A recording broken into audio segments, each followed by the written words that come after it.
Masyadong dry kapag lagi na lang prito ang ginagawa natin sa isda at kadalasan kung prito ang ginagawa natin, kailangan meron pa tayong pang partner na may sabaw. Kaya for today's video, samahan nyo naman ako dahil magluluto tayo ng sweet and sour na maya-maya. Bago ang lahat, kailangan muna natin lagyan ng pampalasa or seasonings itong ating mga maya-maya bago natin prituhin. Sa pagkakaalam ko kasi, dalawang isda ang kalimitang ginagamit sa pagluluto ng sweet and sour. Yun ay ang maya-maya tsaka ang tilapia. Dalawang slice lang naman itong isda ko dahil sobrang pagkamahal-mahal kung isang buo ang bibilhin ko. Dati-rati kasi pag nagluluto ako ng sweet and sour, kalimitan ang ginagamit ko nga ay tilapia. At para maiba naman, gagamit naman tayo ngayon ng maya-maya. Habang nakababad ang mga isda, ay pinipare ko muna itong mga gulay na kung saan gagamitin natin sa ating paggawa ng sauce. Kayo ba mga mi, ano mas prefer nyo? Yung isama natin yung isda dun sa pagpapakulo dun sa sauce or ibubuhos lang natin yung mismong sauce dun sa mga isda?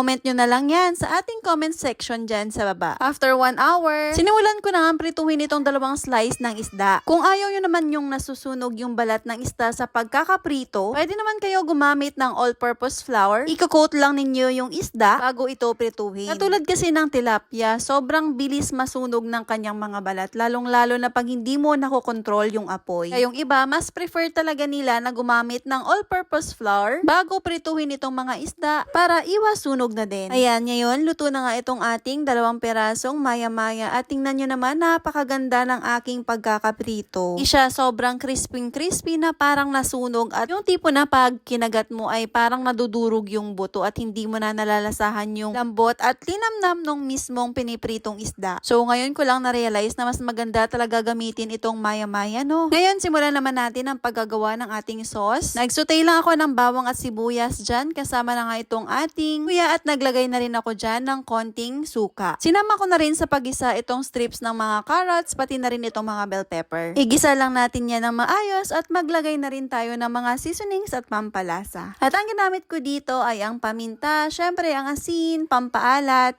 at syempre hindi mawawala ang ating asukal. Nakapaglagay na nga ako ng tubig dito at nakalimutan ko nga dapat mauna pala itong ating tomato ketchup or yung ating tomato sauce. Gumamit din pala ako dito ng sweet chili sauce ng Del Monte. Yan ay optional lang naman. At sa pampalapot, syempre hindi mawawala ang ating cornstarch. Maisingit ko nga pala mga mina noon, pag nagluluto ako ng sweet and sour, ang ginagamit ko nga ay pineapple juice. Kahalo ko lang yun sa tomato ketchup at sa konting oyster sauce. Pero feeling ko much better pala yung ginawa ko ngayon. Ito na, luto na ang ating sweet and sour. Mainit-init pa at tamang-tama ito sa ating hapunan. Kung umabot kayo sa part na ito, ibig sabihin na gustuhan nyo itong video ko. Kaya please do me a favor, paki-like and share na lang. Maraming salamat. Bye!